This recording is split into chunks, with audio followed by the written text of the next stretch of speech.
স্বাধীনতার পথরেখা ৪৭, ৭১, ২৪। গোল টেবিল বৈঠকের সম্মানিত সভাপতি, উপস্থিত নেতৃবৃন্দ,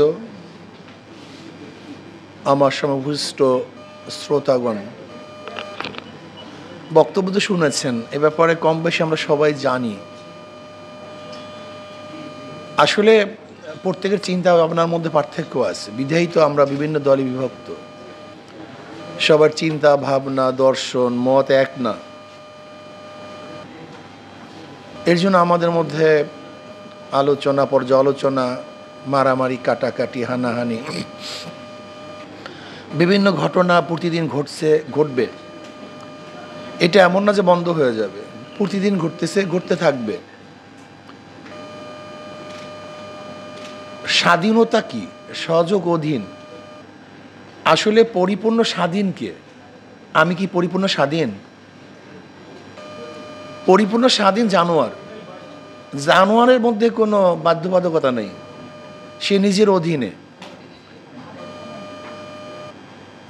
কিন্তু জানোয়ারের বাহিরে কোনো মানুষ কিন্তু পরিপূর্ণ স্বাধীন না। আপনাকে এখানে প্রসাবে ধরছে, আপনি কি পারবেন?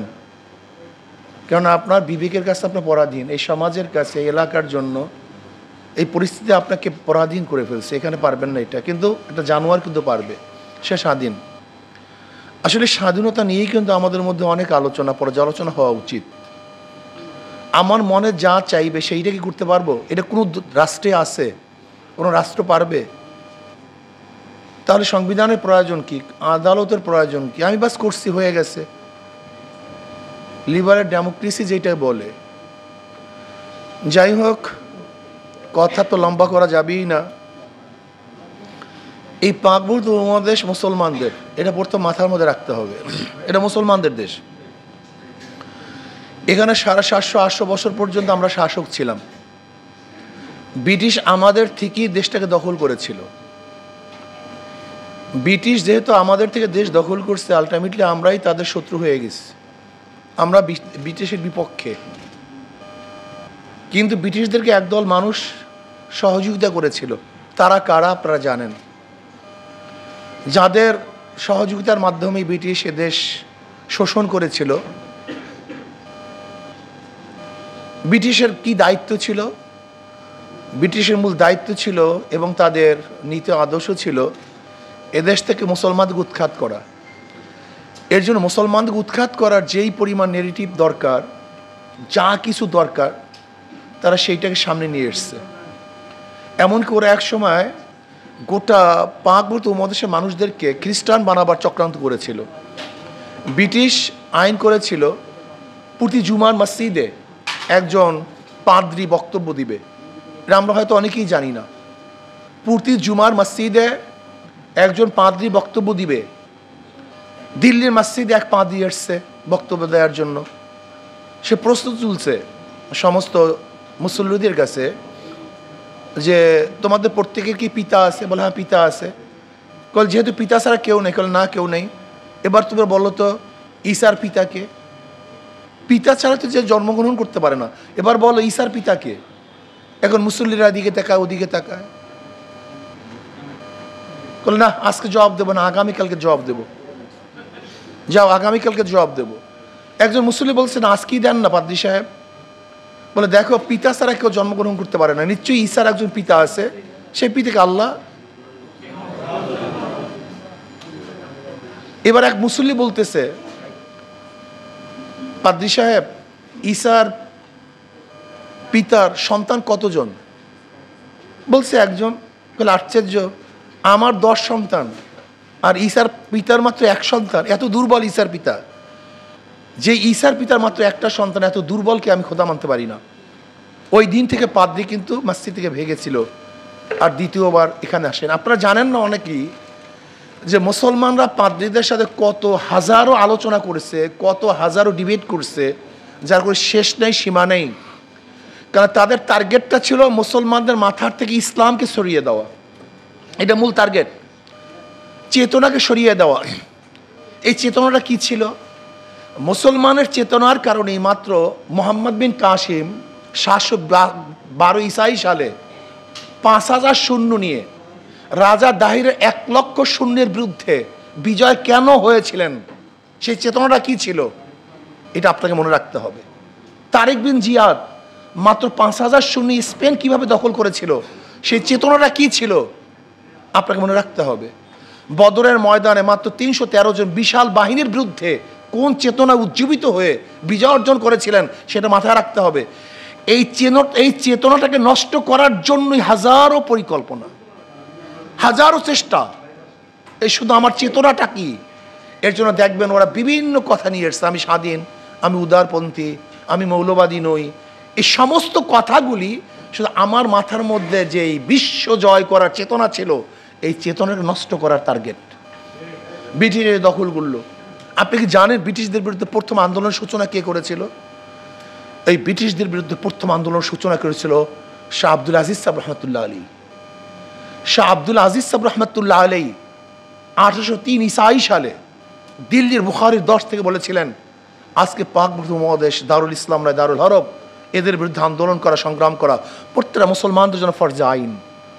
এই মুসলমানদের প্রথম স্বাধীনতার ডাক দেওয়ার কারণেই এদের স্বাধীন হয়েছিল। আমরা ভেবেছিলাম ব্রিটিশ এদেশ থেকে চলে গেছে। আপনি কি জানেন ব্রিটিশ হটাও আন্দোলনে মুসলমানদের সংখ্যা কী পরিমাণ ছিল?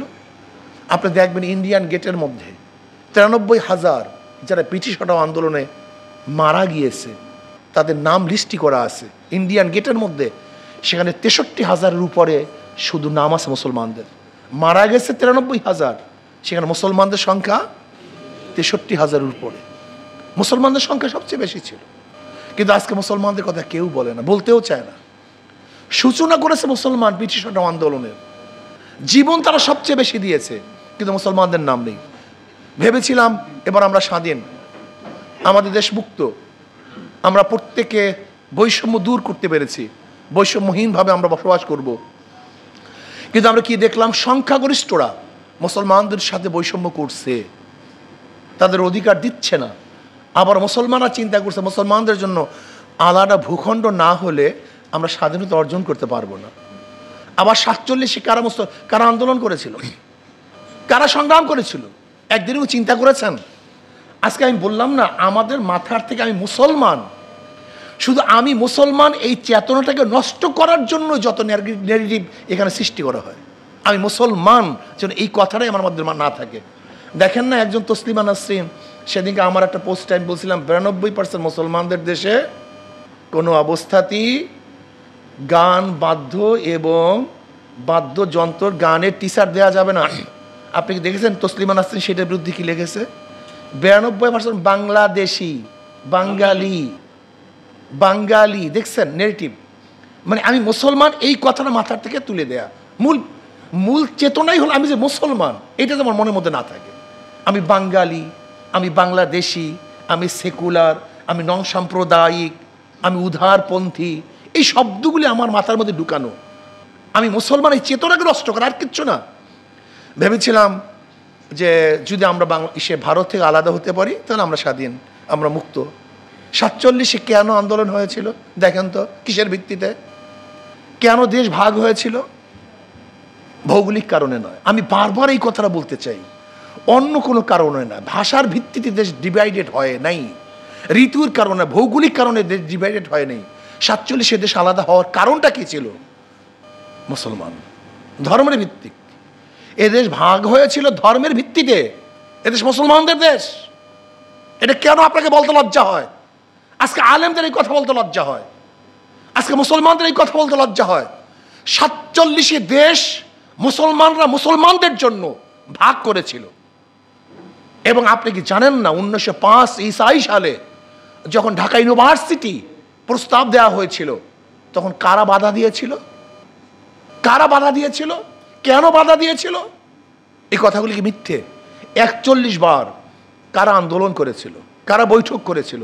গড়াইয়ের মাঠে রবি ঠাকুরের নেতৃত্বে, তার সভাপতিত্বে ঢাকা ইউনিভার্সিটি বাধা দেওয়ার জন্য কারা চেষ্টা করেছিল?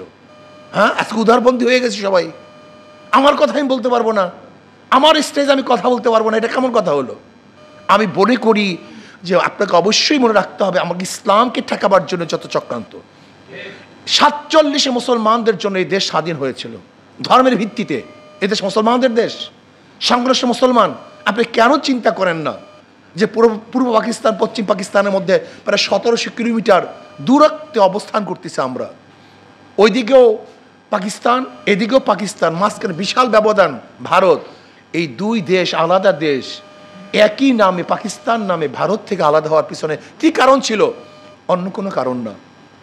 ওরা সংখ্যাগরিষ্ঠ মুসলমান, আমরা সংখ্যাগরিষ্ঠ মুসলমান, কাজে এই দেশ মুসলমানদের। একত্রে কি হয়েছিল? একত্রে আমরা কি করেছি? কিসের থেকে স্বাধীন হয়েছি? আমরা পাকিস্তান থেকে আলাদা হয়েছি। স্বাধীন হয়েছিলাম 47-এ, আর আলাদা হয়েছি 71-এ। আমি মনে করি 47-এ যদি ভারত থেকে আমরা আলাদা না হতাম, স্বাধীন না হতাম, কিয়ামত পর্যন্ত আন্দোলন করতে পারতেন, কিন্তু লাল সবুজের পতাকা উত্তোলন করতে পারতেন না কিয়ামত পর্যন্ত। আপনি কি দেখেন না যে কাশ্মীর একসময় মুসলমান স্বাধীন ছিল কাশ্মীর, এবং সেখানে 98-99% মুসলমান ছিল, কিন্তু আজকে তারা স্বাধীনতা নয়, তারা পরাধীনতা অনুভব করতেছে। আজকে সেখানে ভারত দখল করে ফেলেছে। পাঞ্জাবের অবস্থা আপনারা দেখেন, হায়দ্রাবাদের অবস্থা দেখেন, এগুলো সব স্বাধীন রাষ্ট্র ছিল, কিন্তু পরবর্তীতে ভারত দখল করেছে। যদি 47-এ আমরা আলাদা না হতাম, কিয়ামত পর্যন্ত আন্দোলন করতে পারতেন, কিন্তু কোনোদিন স্বাধীনতা অর্জন করতে পারতেন না। আজকে বৈশাখীর নামে কি হচ্ছে, কি করতেছে? আজকে বিভিন্ন বিভিন্ন আদর্শ নিয়ে আসছে। যাই হোক, আমি মনে করি যে আমাদের প্রত্যেকের মাথার মধ্যে রাখা দরকার, আমি একজন মুসলমান। আমি মুসলমান হিসাবে যদি আমাকে পরিচয় দেই, তাহলে এদের স্বাধীন হবে। আর যদি মুসলমান হিসেবে পরিচয় না দেন, আমেরিকা দখল করবে কতক্ষণ, কতক্ষণ চীন তাদের থিওরি নিয়ে আসবে, কত রাশিয়া তাদের থিওরি নিয়ে আসবে, আর ভারত তো তার আদর্শ বাস্তবায়নের চেষ্টা চলছে। কিন্তু আমি যখন মুসলমান থাকবো, ভারত আমাকে এখানে কোনো অবস্থাতেই স্থান করতে পারবে না। আমেরিকা পারবে না, রাশিয়া পারবে না, চীন পারবে না, সেকুলার পারবে না, ডেমোক্রেসি পারবে না, কাউ পারবে না।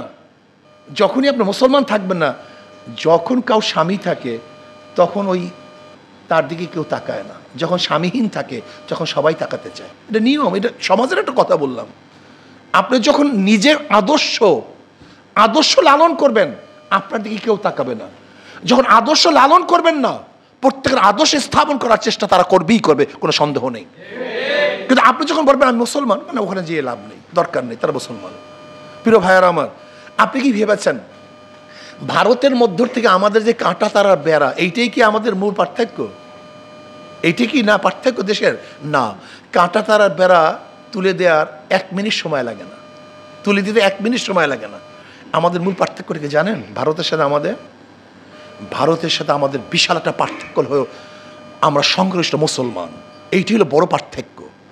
এই জন্য ওরা চিন্তা করতেছে মুসলমানদেরকে যতক্ষণ পর্যন্ত ধ্বংস না করা যাবে, যাদের চেতনাকে নষ্ট না করা যাবে, ততদিন পর্যন্ত এই দেশকে দখল করা সম্ভব না।